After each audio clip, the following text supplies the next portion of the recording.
Là, j'espère que ça vous parle, que vous vous réjouissez d'entendre ce que Laetitia a nous parler ce soir. Du coup, on peut faire un grand bruit pour Laetitia, pour l'accueillir avec moi.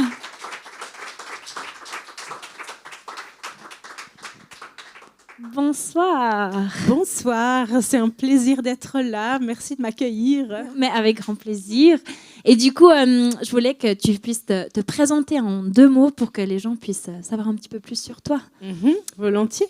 Alors oui, je m'appelle Laetitia Baptiste. Je travaille avec Porte Ouverte pour la 2e année. Je suis par ailleurs maman, j'ai 3 petits-enfants et j'habite la région de Fribourg.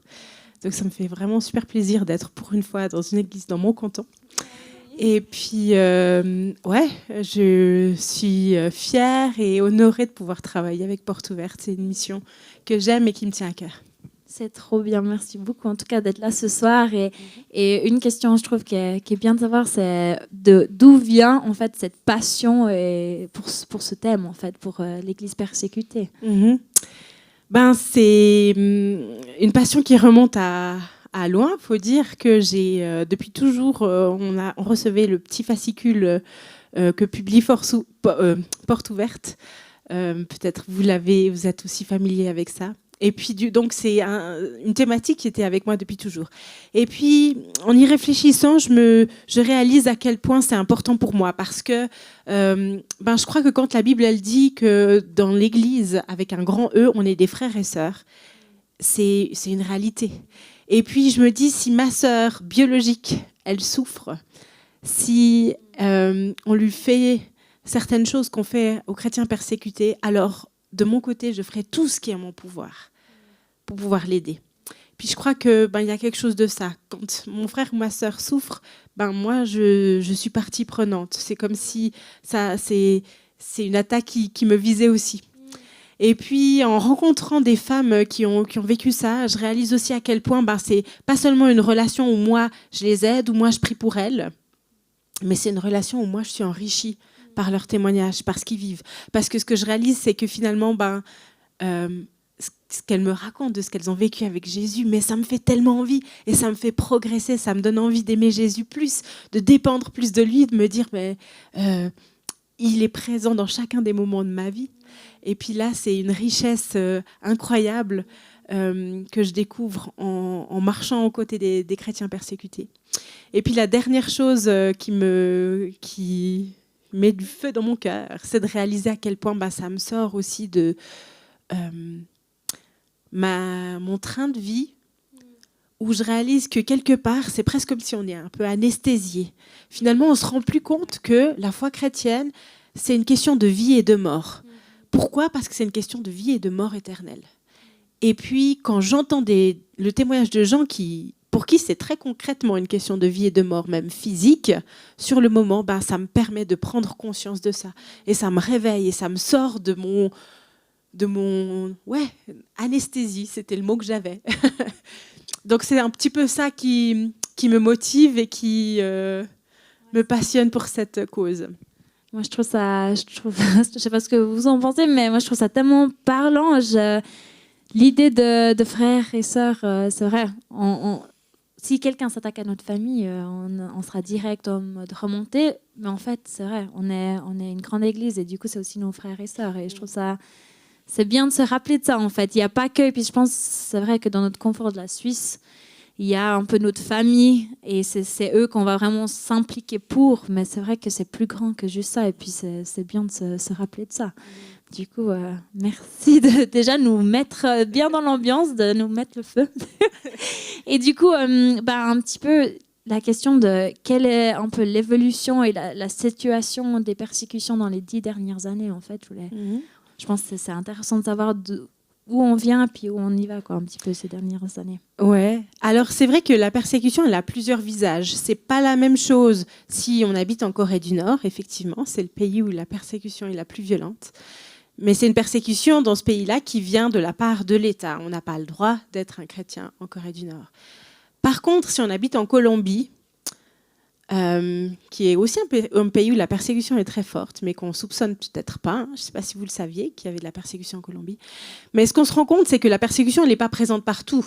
On peut très bien aller en Colombie en vacances et se dire mais c'est merveilleux, dans ce pays il y a plein d'églises, je vois des panneaux avec des versets bibliques, etc., etc. Et on ne voit pas le problème. Mais la persécution, elle fonctionne par poche. Donc un pays dans notre index, vous pouvez le visiter, vous voyez qu'il est un des pays classés comme le pire, et puis vous allez en tant que touriste, vous dites bah non, il n'y a pas de problème. En fait, c'est pas partout pareil. Il y a certaines régions et certaines sphères de la société qui sont plus sujettes à être attaquées. Et puis là aussi, en fonction du genre, qu'on est un homme, on est un homme ou si on est une femme, ça peut être aussi tout à fait différent selon dans quel pays on vit. Et du coup, je l'ai déjà un petit peu mentionné, mais Portes Ouvertes publie un index qui fait un classement des 50 pays dans lesquels la persécution est la plus violente. On a tout un réseau de chercheurs scientifiques qui mettent en place cet index. On le publie chaque année. Et puis, on a une petite vidéo qui explique bien ça. Alors, je propose qu'on le regarde. Exactement. Ouais, je trouve que c'est touchant de voir cette vidéo, et je trouve que ce que tu disais avant aussi, de savoir qu'il y a certains pays qu'on ne penserait pas. À la Mexique, j'aurais jamais pensé qu'il y a la persécution là-bas. En fait, d'être conscient. Et je sais que les Maldives, je crois qu'il y a pas mal de persécutions. Je me souviens avoir été en vacances là-bas, puis après avoir appris qu'en fait c'était un endroit très persécuté. Et je trouve que ça fait du bien pas du bien, mais c'est important de aussi savoir ce qui se passe, et que peut-être Dieu peut nous parler quand on va aussi dans ces pays. Ça ne veut pas dire qu'on ne doit pas aller dans ces pays, mais peut-être que Dieu va nous parler, on va pouvoir aider quelqu'un dans ce pays, en fait, d'être conscient de ce qui se passe et pas d'être aveuglé, en fait, à ça. Et je trouve super fort cette vidéo de vraiment se réaliser de ce qui se passe. Et du coup, la prochaine question que je voulais te poser, c'était par rapport au Corée du Nord, où je pense que ça a dû toucher plusieurs personnes ici dedans. Ça m'a beaucoup touchée quand j'ai regardé ça. Quel espoir est-ce que tu arrives à nous donner par rapport à ces pays et par rapport au Corée du Nord qui sont vraiment bien persécutés? Ouais, c'est vrai que la Corée du Nord, elle est au haut de la liste depuis qu'on fait cet index. Ça fait plus de 20 ans. Et puis la persécution là-bas, elle date de bien avant même la fin de la Première Guerre mondiale, qui est le moment où il y a eu cette idéologie juché qui est arrivée, donc avec le clan Kim Jong-il d'abord, et puis Kim Jong-un maintenant. Et c'est vrai que la situation là-bas, on ne peut pas s'imaginer. C'est vraiment, quand je dis c'est interdit d'être chrétien, c'est interdit d'être chrétien. Dans certaines familles, les enfants ne savent pas que leurs parents sont convertis. Des conjoints ne savent pas que leur mari ou leur femme sont convertis, parce qu'on ne peut absolument pas en parler. Ils ont ce système d'auto-espionnage qui fait qu'il faut se dénoncer les uns les autres. Tout le monde est tellement surveillé. Et on entendait ce témoignage d'une chrétienne qui s'appelait Heywu. Elle disait, mais mon plus grand regret, c'est de me rappeler que ma maman, elle marchait dans la cuisine et elle touchait quelque chose dans son collier en bougeant ses lèvres. Et que j'ai réalisé par après, en me convertissant, que ce qu'elle faisait à ce moment-là, c'était de prier. Et j'ai jamais pu dire à ma mère que moi, je me suis convertie. Je ne sais pas si on peut pas s'imaginer une persécution à ce point-là. Et pourtant, je sais que Dieu aime la Corée du Nord, qu'il a un projet pour ce pays. Et j'en ai la preuve. Parce que il y a plusieurs, bien des décennies de ça, il y a un missionnaire britannique qui s'appelle Sir Robert Thomas, qui a décidé d'aller évangéliser en Corée. À l'époque, les deux Corées étaient ensemble, et puis il voulait aller apporter des Bibles à Pyongyang. Il a pris le bateau pour le faire, parce que il n'y avait pas encore d'avion. Il a pris le bateau pour le faire, il a pris des Bibles en chinois. Et il pensait les faire traduire sur place, parce que la Chine est attenante à la Corée, donc il y a des gens qui sont en Corée qui parlent le chinois. Il s'est dit, on va trouver des gens qui vont la traduire pour que les Coréens puissent avoir accès à la Bible et puissent aussi connaître Jésus. Et donc, ils sont arrivés sur les rives proches de Pyongyang. Et à ce moment-là, le bateau et tout l'équipage ont été attaqués. Ils n'ont pas pu atteindre les rives. Ils sont tous morts. Mais il y a eu un miracle. C'est-à-dire que les Bibles que ce missionnaire avait pris avec lui, d'une façon ou d'une autre, il y a différents récits qui racontent ce qui s'est passé à ce moment-là. On ne sait pas très bien. Mais les Bibles sont arrivées sur le rivage. Quoi qu'il en soit, bien des années plus tard, quelques dizaines d'années plus tard, il y a d'autres missionnaires qui sont allés à Pyongyang et qui ont découvert que tout au long de la rive, là où le bateau avait échoué, il y avait des petites églises, des gens qui étaient vraiment chrétiens. Et en fait, ce qui s'est passé, c'est que ces Bibles ont atteint la côte. Un des villageois, on a trouvé, et comme le papier était très précieux à l'époque, il l'a utilisé pour faire du papier peint sur les murs de sa maison. Et il y a des gens qui parlaient le chinois, qui ont vu ça, qui ont commencé à lire qu'est-ce qui était écrit dessus, et qui se sont convertis suite à ça. Vous imaginez, Dieu, il n'a pas oublié la Corée du Nord, et Dieu, il aime la Corée du Nord. Et je crois qu'il a un plan pour ce pays. Et je crois que la souffrance de ses enfants dans ce pays, elle ne le laisse pas indifférent. Et puis, moi, j'avais vraiment à cœur de vous parler de ce pays aujourd'hui. Je ne sais pas si vous avez vu sur les chaises, ceux qui ont la chance d'être ici, il y a un petit fascicule qu'on publie qui est justement sur la Corée du Nord. Et j'avais à cœur de vous partager un petit peu plus sur ce pays spécifiquement. Pourquoi ? Parce que le dirigeant nord-coréen actuel, Kim Jong-un, il a étudié en Suisse. Il a étudié dans le canton de Berne. Et imaginez, si l'Église en Suisse, elle se met à prier pour ce pays, pour cet homme, parce que l'apôtre Paul, qui est un des écrivains les plus importants dans la Bible, et un des plus grands évangélistes de cette époque, c'était aussi un des plus grands persécuteurs. Et Dieu, il avait un plan pour sa vie. Alors imaginez ce que Dieu il peut faire en Corée du Nord. Moi, j'ai à cœur de vous demander, priez pour les chrétiens en Corée du Nord, qui tiennent bon. Priez pour le gouvernement, priez pour ce pays. Que Dieu apporte sa vie dans ce pays. À fond. Et du coup, on avait juste à cœur, parce que tu m'avais dit au téléphone, mais une des choses qu'on peut faire directement, c'est justement prier. Parce que des fois, on se demande, mais qu'est-ce qu'on peut faire pour ces pays ? Et c'est prier, en fait. Et du coup, on avait juste à cœur avec Laetitia qu'on puisse juste prendre un moment de prier pour ce pays et de prier pour ce leader aussi. Et que vraiment, ouais, on puisse juste proclamer des choses sur ce pays. Et du coup, je vous propose qu'on se lève tous et qu'on puisse vraiment juste maintenant prendre le temps de prier ensemble. Et moi, je vais conclure, et Laetitia aussi, et ouais, vraiment qu'on puisse les remettre dans les mains de Dieu. Que Dieu puisse vraiment, je trouve trop fort ce que tu disais par rapport à Paul. C'est vrai que Dieu, il peut faire des trucs on se dirait impensables. Il pourrait faire que ce pays devienne le plus à proclamer Dieu, à louer Dieu, en fait. Et du coup, il faut qu'on croie pour ça, puis qu'on puisse prier pour ça. Du coup, prions ensemble et on conclura. Ouais, papa, moi, je veux juste te remercier pour ce moment qu'on peut passer à prier pour ce pays. Des fois, on a l'impression comme si on ne peut rien faire, mais on peut prier, on peut proclamer des choses, et on veut vraiment ce soir proclamer qu'un retournement de situation puisse avoir lieu, papa, qu'un miracle puisse avoir lieu, que ce pays puisse devenir le numéro 1 de pays qui te loue, qui te sert, papa, et viens juste toucher le cœur des gens, papa, et merci pour les miracles que tu as déjà fait avec ce papier peint. Viens juste continuer à faire que des miracles puissent se produire et que des gens puissent tourner vers toi. Et on veut vraiment te prier pour Kim Jong-un, je crois que c'est comme ça qu'on dit, mais s'il te plaît, viens que une parole qui a été dite à Berne, qu'une chose qui s'est passée ou que quelque chose que quelqu'un lui a dit ou quelque chose qui s'est passé puisse juste venir le frapper, papa, et le toucher. Viens juste toucher son cœur et viens vraiment faire qu'il puisse juste être humble devant toi. Viens juste casser son orgueil, casser les choses que peut-être il tient à ça, papa, que viens. On te prie pour un miracle. Nous, on n'a pas les armes, mais toi, tu as toutes les armes sur cette terre. Et toi, tu sais ce qu'il faut. Et juste aide-nous à continuer à prier pour ces pays persécutés, papa. Amen. Amen. Oui, Seigneur, et pour chacun de nos frères et sœurs dans ce pays, ce soir, dimanche soir, qui on a peut-être marre, qui se dit, est-ce que ça vaut vraiment la peine, Seigneur, que tu viennes les visiter. Toi, tu les connais par leur nom, tu sais où ils sont, tu connais leur cœur, tu sais ce dont ils ont besoin. Et Seigneur, quel privilège de pouvoir te prier, te demander d'agir dans leur vie, de venir leur apporter du réconfort, de la joie, de venir les relever quand ils sont découragés. Seigneur, on aimerait à notre tour ne pas être indifférents, avoir de l'espérance et à la proclamer pour ce pays, pour chacun de nos frères et sœurs en Christ qui vit là-bas.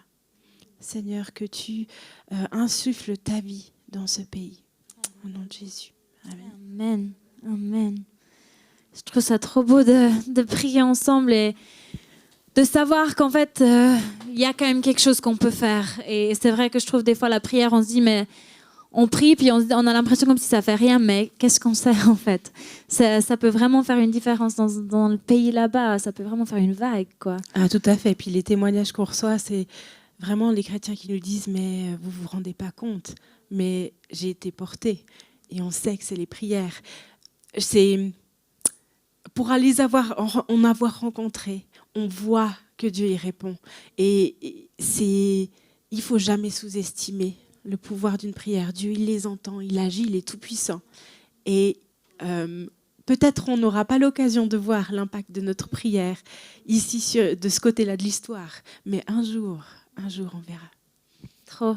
Je trouve ça magnifique. Et je trouve le papier peint, je trouve ça, c'est... Presque on aurait besoin de ça dans nos maisons, hein, pour nous rappeler des versets de la Bible. On peut lancer le trend. Ouais. Ça pourrait être pas mal. Hein. Non, mais je trouve ça magnifique de voir comme Dieu, il agit dans des situations où, papier peint, je veux dire, qui aurait cru que ça aurait pu faire quelque chose ou... Ouais. Il faut oui, avoir puis du point courage. de vue humain, on se disait la mission que cet homme avait à cœur, elle a échoué puisqu'il est mort. Il n'a même pas pu mettre le pied dans le pays dans lequel il était censé être missionnaire. Et pourtant, c'était sans compter ce que Dieu il a fait. Ça, c'est tellement fort. Ça, je trouve, c'est tellement fort parce on a tellement souvent l'impression comme si on a échoué, mais en fait, Dieu, il peut faire beaucoup plus que... Ouais, il peut tout faire avec nos échecs même. Du coup, c'est trop magnifique. C'est trop beau. Ça me fout le feu. Et du coup, une autre question que moi j'avais aussi pour toi, c'était est-ce qu'il y a un domaine dans la persécution qui te touche, qui te tient à cœur en fait, dans tous ces différents domaines? Oui, alors bien sûr, il y a un domaine qui me tient particulièrement à cœur parce que je suis responsable du ministère Femmes de Porte Ouverte.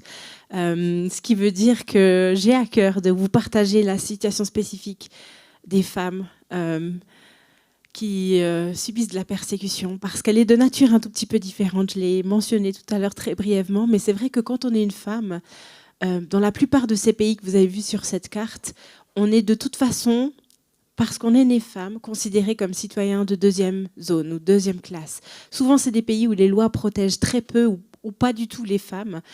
Encore récemment, on avait une personne qui est venue d'Iran, qui a subi la persécution. Elle nous disait, mais vous vous rendez compte, dans un tribunal, la voix, le témoignage d'un homme, pour le contrebalancer, il faut le témoignage de 2 femmes. On n'est même pas la moitié d'un homme.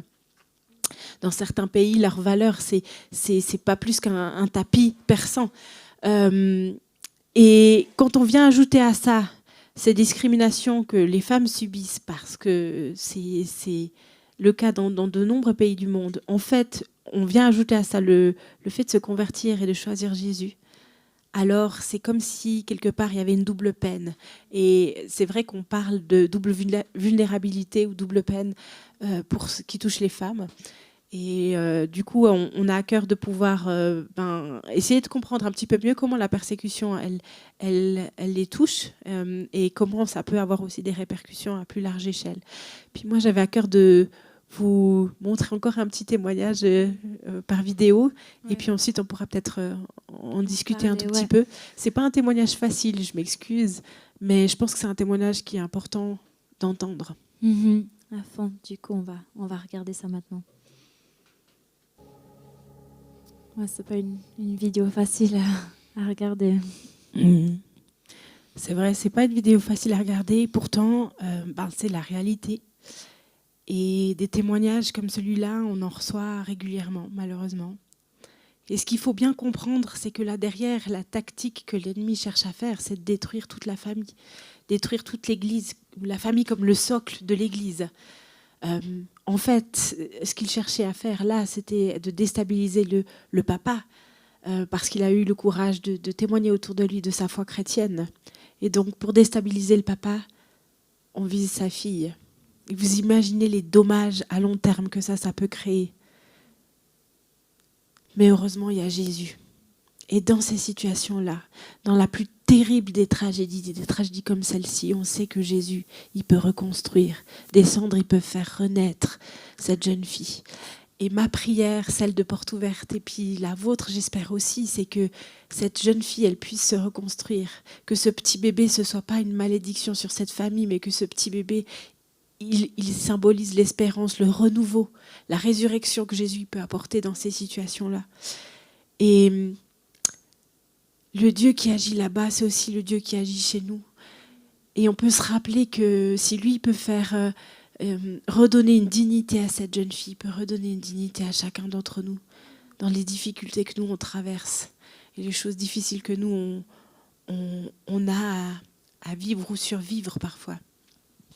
Je trouve que presque tu te dirais en regardant cette vidéo à quoi bon de continuer à persévérer pour Jésus si, je sais pas, je peux pas imaginer être à sa place, mais on se dit mais purée, il a pas été là Jésus et pourtant il persévère parce que je pense que tu peux nous dire plus, mais ils voient vraiment Jésus agir aussi et puis ils savent à quel point il est vrai pour eux.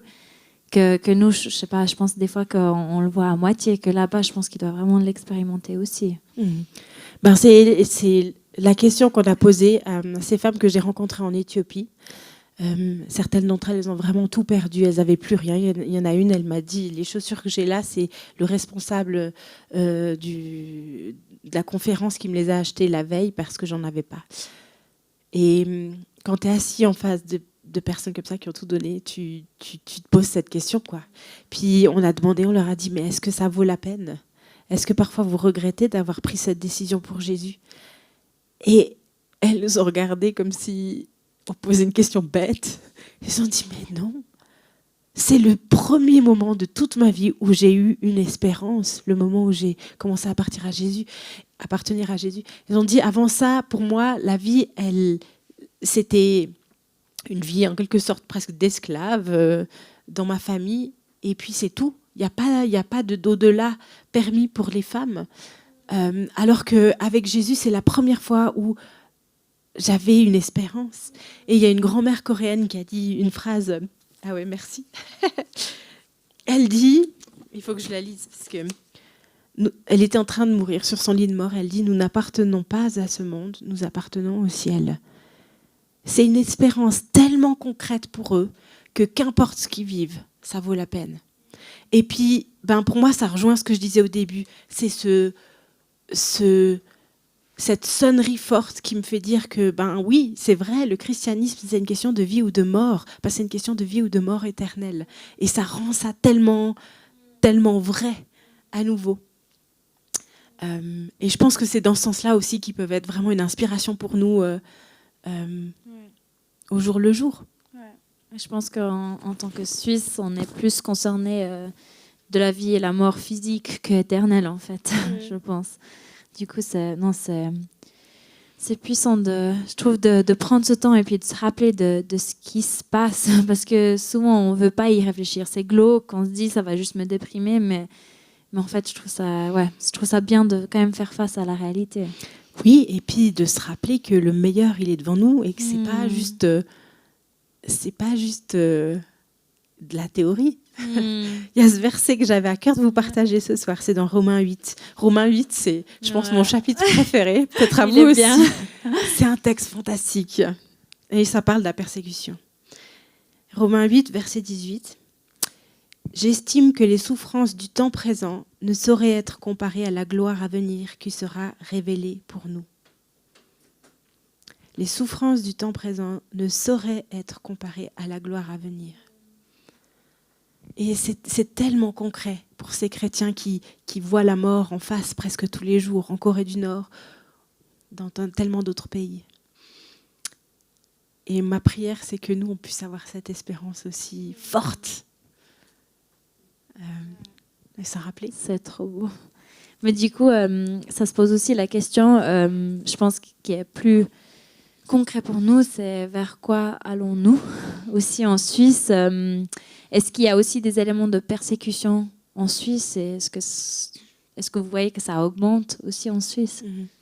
Ouais, c'est une bonne question et c'est vrai, on nous la pose souvent, régulièrement. Et je crois que la réponse honnête, c'est que oui, ça augmente. On sent que la pression, elle augmente sur les chrétiens. C'est plus difficile de dire qu'on est chrétien dans le milieu du travail. Mes enfants à l'école, je vois que ils ils font face à certaines remarques hostiles, parfois des moqueries, des choses comme ça. C'est des choses qui commencent à venir. Et puis je crois qu'en tant que chrétien, il ne faudrait pas qu'on ait cet effet grenouille. Vous voyez certainement ce que je veux dire, cette grenouille échaudée que quand on met dans l'eau froide et qu'on fait chauffer petit à petit, on ne réalise pas que l'eau elle est en train de devenir chaude. Donc il ne faut pas être naïf par rapport à ces questions-là. En même temps, avec Porte Ouverte, notre mission, c'est vraiment de parler des endroits où c'est, de faire cet index, de parler des endroits où c'est le plus dangereux, parce que c'est là qu'on aimerait vraiment concentrer notre aide. Et puis, donc on aimerait vraiment pouvoir donner la voix à ceux qui vivent des choses les plus difficiles, pour pouvoir nous tenir à côté d'eux et leur dire qu'ils ne sont pas seuls. Et puis je pense aussi que c'est pour nous une bonne préparation, parce que quand on lit ces témoignages, ça affermit notre foi, ça nous prépare à ce que peut-être arrivera chez nous aussi dans quelques années. Et puis, on prie pour eux, dans l'espérance que quand ce sera notre tour, ils seront aussi là à nos côtés. C'est tout simple, mais c'est vrai. Ouais, c'est fort. Et du coup, je trouve que c'est une autre question que souvent on se pose, la question, comme j'ai dit avant, mais qu'est-ce qu'on peut faire concrètement, à part prier? Est-ce qu'il y a d'autres choses qu'on peut faire concrètement pour aider ces gens persécutés? Ouais, alors la prière, tu le mentionnais, je crois que c'est très très important. Et puis, pour moi, j'aime le rappeler, d'autant plus que des histoires comme l'histoire de cette jeune fille Lucina, on a la chance d'avoir entendu son témoignage, mais il y a des femmes dont on ne connaît même pas l'existence, parce qu'elles viennent de familles dans lesquelles c'est un tabou de se convertir, du coup on ne sait même pas qu'elles sont converties, et elles vivent ces souffrances dans l'inconnu. Dieu, il les connaît. Et quand on prie, on peut prier pour elles, parce qu'il le sait. Donc tous ces oubliés, toutes ces personnes dont nous, on n'a pas la trace, en dépit de tous nos efforts, on ne peut pas avoir la trace, il les connaît. Et dans ce sens-là, j'aimerais vraiment ressouligner ça, c'est le meilleur qu'on peut faire. Et puis après, c'est vrai, on a de l'aide concrète qu'on offre, ceux qu'on connaît, notamment avec le Covid, ils l'ont mentionné dans la vidéo, c'est vrai qu'on réalise dans beaucoup d'endroits que les chrétiens, comme de par hasard, ils ne sont pas sur la liste d'aide d'urgence. Ah non, votre nom, il n'y figure pas. On ne sait pas trop pourquoi, sans explication. Donc il y a des aides concrètes qu'on offre là en spécifique pendant cette pandémie, mais aussi après tout au long de l'année. Certaines de ces femmes qu'on a rencontrées en Éthiopie, elles n'avaient plus moyen de subvenir à leurs besoins, etc. Elles ne pouvaient pas finir leurs études. On aide ces personnes à finir leurs études. On essaie de vraiment les rendre autonomes quelque part, qu'elles puissent avoir une vie. Donc ça, c'est des choses concrètes. Chaque fois qu'on le peut, on essaie de le faire. Donc, Porte Ouverte, vie de dons. On aimerait vous encourager, oui, si c'est quelque chose que Dieu vous met sur le cœur aussi, à être généreux de cette façon-là. Et puis après, la dernière chose qu'on fait, c'est d'aller rencontrer les gens sur place. Vous avez peut-être vu au tout début l'histoire de Frère André. Donc Frère André, c'est celui qui a fondé Porte Ouverte. Vous avez certainement entendu parler de son livre Le Contrebandier. Il a porté des Bibles et puis il réalisait en fait, les Bibles c'est bien, mais le fait de venir en personne et de dire je vous oublie pas, ce que vous vivez me laisse pas indifférent. Et oui, je représente l'Église en Suisse qui prie pour vous. Les prendre dans nos bras quand le Covid le permet, ça a une puissance qu'on n'imagine même pas. Et donc ça, c'est quelque chose que chaque fois qu'on peut, on aime le faire. Donc on fait aussi des voyages pour apporter cette aide en chair et en os. Voilà. Je trouve fort ce qu'il disait aussi dans la première vidéo, qu'il nous manque, je pense, souvent en tant que pays européen, du courage, quoi. De se dire, parce qu'on n'a pas très envie d'aller dans ces pays-là. Et puis en fait, c'est aussi beau si on a le courage d'y aller. Et puis comme tu disais, de oser aller et puis dire qu'on est avec eux. Oui, tout à fait. Et juste pour vous expliquer pourquoi est-ce que je vous ai apporté aussi ces petits magazines qu'on publie. Ceux qui sont en ligne, vous en aurez quelques-uns. Il suffit de demander à Emmanuel, j'en laisserai quelques-uns supplémentaires. Donc on a un magazine qu'on publie une fois par mois. Dedans, il y a un petit calendrier de prière, un sujet par jour. C'est pas pour faire de la pub pour notre propre mission. C'est pour vous aider vraiment à vous rappeler de prier. Ce que je réalise, c'est que d'avoir un petit objet physique dans ma maison, de voir ce magazine qui traîne sur une table, ça me rappelle de prier. Je me dis, ah oui, je voulais prier. Parce que très vite, on se fait happer par ce cette vie de tous les jours. Et c'est normal. Mais c'est dans ce sens-là qu'on publie ces petits magazines et ces petits calendriers de prière. Donc si vous avez à cœur, vous pouvez vous inscrire, vous pouvez les recevoir de manière gratuite. Vous pouvez aussi le recevoir en ligne si vous préférez. Si vous n'êtes pas encore inscrit, je vous invite vraiment à le faire, si c'est quelque chose que Dieu vous met sur le cœur de faire. Ça aide, c'est un outil pour la prière. C'est ça le but. C'est trop beau. C'est vrai que des fois, il faut un petit aide. Et du coup, la dernière question que je voulais te poser, mais si jamais on va après juste prendre quelques questions de votre part, du coup, si vous avez des questions, vous pouvez mettre sur Slido, comme ça je vous prépare. Mais la dernière question que j'avais envie de te poser, c'était vraiment, mais quelle note d'espoir est-ce que tu arrives à nous donner? Parce que comme je disais avant, ça peut paraître tellement glauque et puis justement on se dit, j'ai pas envie d'y réfléchir parce que je vais être déprimée, mais en fait, quel est l'espoir là derrière qu'on peut vraiment s'accrocher? Ouais, je crois que moi, l'histoire que j'aime le plus raconter pour qu'on réalise les enjeux qu'il y a derrière la persécution, c'est l'histoire de Joseph dans la Bible. Certainement, vous la connaissez. Joseph qui a été trahi par ses propres frères, vendu comme esclave, qui arrive en Égypte, qui travaille du mieux qu'il peut, qui fait un excellent boulot et puis qui subit un harcèlement sexuel, qui est jeté en prison, qui se retrouve en prison dans un pays étranger. Et puis, dans cette prison, c'est le roi lui-même qui vient le chercher pour expliquer un rêve qu'il fait. Et puis, suite à ce rêve, le fait que Joseph explique ce rêve avec l'aide de Dieu, il devient Premier ministre. Il passe de esclave, vendu par ses propres frères, à Premier ministre d'un des pays les plus influents de l'époque. Et puis au moment où la famine survient et qu'il a fait une très bonne gestion du patrimoine et en particulier des ressources en blé de son pays, ses frères viennent et lui demandent de l'aide. Ils ne le reconnaissent même pas d'abord. Et puis ainsi, il peut sauver sa propre famille de la famine. Et puis à ce moment-là, il dit quelque chose. Il dit, vous avez planifié de faire le mal, mais Dieu avait planifié de faire un plus grand bien encore. Et je crois que c'est ça qui est l'enjeu dans l'histoire aujourd'hui. La persécution, c'est l'ennemi qui la planifie pour faire du mal à l'Église. Mais Jésus, ce qui répond, c'est « détruisez ce temple, en 3 jours, je le reconstruirai ». Et c'est la victoire finale, elle appartient à Jésus. Et ça, on doit s'en rappeler. Et j'ai ce petit témoignage, si j'ai encore le temps de vous raconter, cette femme en Chine, pendant la période de la Chine de Mao Tse-tung. C'était une femme médecin qu'on a surnommée Mabel, pour des raisons de sécurité. Elle ne pouvait pas donner son vrai nom. Et elle venait d'une famille assez bourgeoise, aisée, dans le centre-ville de Pékin. Elle habitait une grande maison.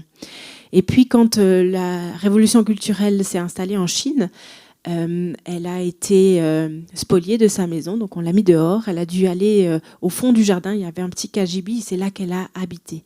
Et puis elle a été condamnée à des travaux forcés, elle n'a plus pu exercer en tant que médecin, évidemment. Elle a subi des humiliations à répétition de la part des gardes rouges.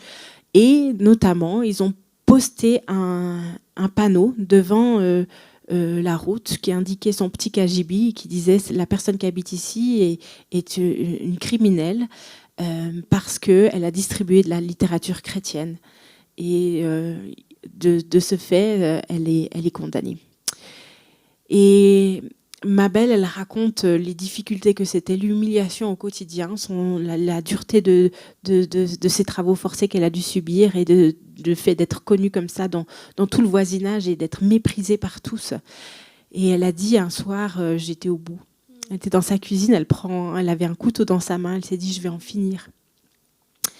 Puis au moment de passer à l'acte, elle fait cette prière, elle dit, Dieu, si tu veux pas que je fasse ça, aide-moi. Puis à ce moment-là, elle s'effondre en larmes et elle ne peut pas passer à l'acte.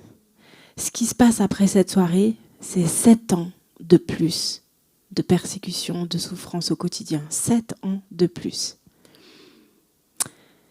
Et elle dit, j'ai pas compris pourquoi Dieu il a permis cette persécution, mais j'ai vu un tout petit peu du plan de Dieu. Parce que quand la Chine s'est réouverte, quelques années plus tard, il il y a des gens qui sont venus lui rendre visite dans son petit KGB. C'était des hauts placés du Parti communiste qui ont dit, on a vu pendant la révolution culturelle, il y avait marqué que vous avez distribué de la littérature chrétienne. On aimerait savoir, est-ce que vous avez encore des Bibles ?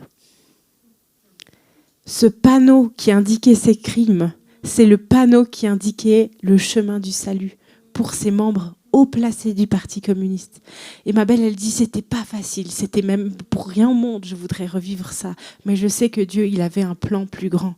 Et je pense que c'est ça qu'on doit se rappeler avec cette persécution, celle que nos frères et sœurs subissent, celle que peut-être nous, on devra subir nous-mêmes. C'est que au final, on est du côté du Dieu victorieux quand on marche avec Jésus. Et que c'est lui qui a le dernier mot. Et puis parfois, c'est faire confiance de manière sans savoir. Ouais. Mais c'est vrai. Ouais, c'est magnifique. Je trouve que c'est dur de s'imaginer ça. Et des fois, justement, même dans nos propres vies, on se dit, mais pourquoi est-ce que tu me permets de traverser ça ? Mais je trouve magnifique de dire, mais on a un espoir. Dieu, il peut utiliser ça. C'est trop beau. C'est trop magnifique. Oui, et parfois, il nous est donné de voir et de comprendre le plan de Dieu, puis parfois pas. Ouais. Il faut comme le dire. Et ça, c'est, je pense, le plus dur d'accepter.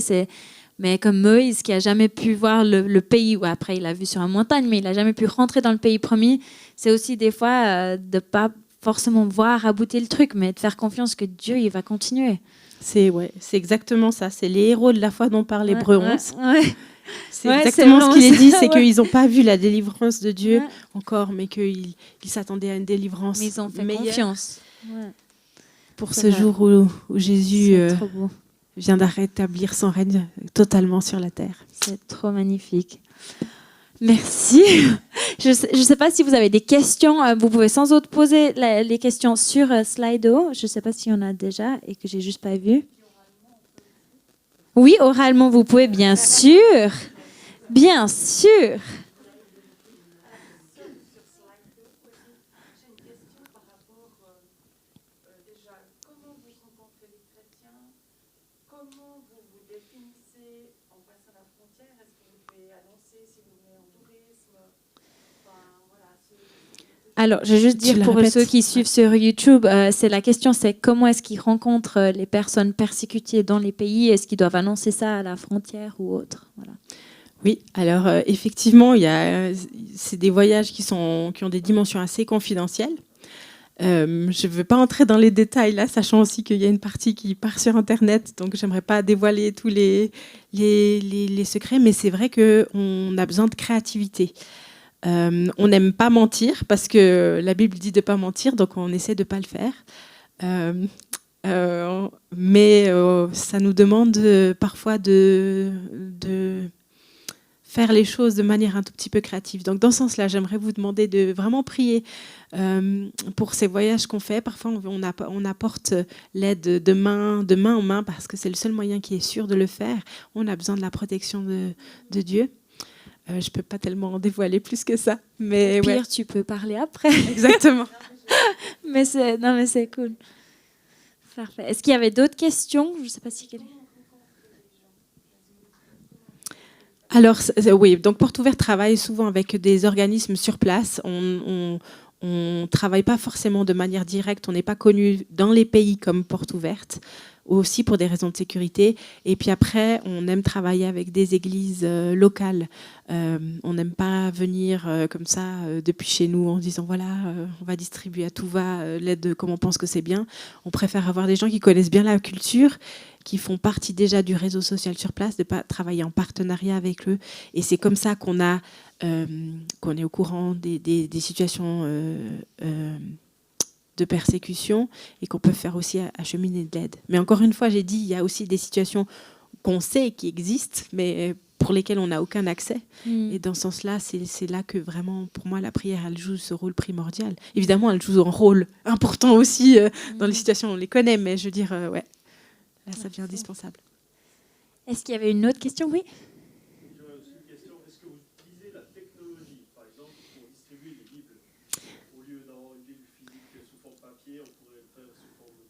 Tout à fait. Alors, en cas où ils n'ont pas entendu sur YouTube, c'est juste la question, est-ce que vous distribuez aussi par technologie aussi ?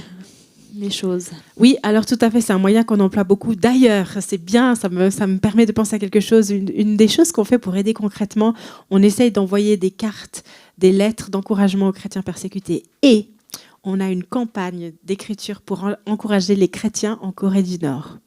Alors, si vous êtes intéressé de savoir comment est-ce que c'est possible de faire ça, dans le pays dans lequel c'est le plus dangereux au monde, je vous invite à aller sur notre site internet, vous aurez toutes les informations. Mais oui, on passe par des moyens technologiques, on essaye d'utiliser tout. Et si vous avez des bonnes idées, il faut venir me voir et me donner ces idées, parce qu'on a besoin de toute l'Église pour faire ça. Et les compétences de chacun, elles sont précieuses et importantes. Je trouve magnifique que vous soyez créatifs et que vous utilisez ça, parce que c'est vrai que maintenant, c'est précieux. Je pense que, sauf s'il y a vraiment une autre question qui brûle sur le cœur de quelqu'un, on va gentiment terminer ça, mais de la part, je pense, de nous tous, merci pour le travail que vous faites en tant que porte ouverte, à vraiment être là pour les frères et sœurs. Et pour moi, ça me motive à faire partie aussi, de prier dans comment je peux. Parce que des fois, on ne peut pas tout donner non plus. On a des vies chargées, c'est sûr, mais de faire le petit que je peux, je trouve que ça fait du bien d'être rappelé de ça ce soir. Et du coup, merci. Je pense qu'on peut applaudir Laetitia pour te dire merci. Avec plaisir. Merci de m'avoir accueillie. Merci. Et merci d'avoir laissé parler un peu aussi ces chrétiens persécutés, leurs témoignages aujourd'hui. C'est trop bon. Merci beaucoup. Merci.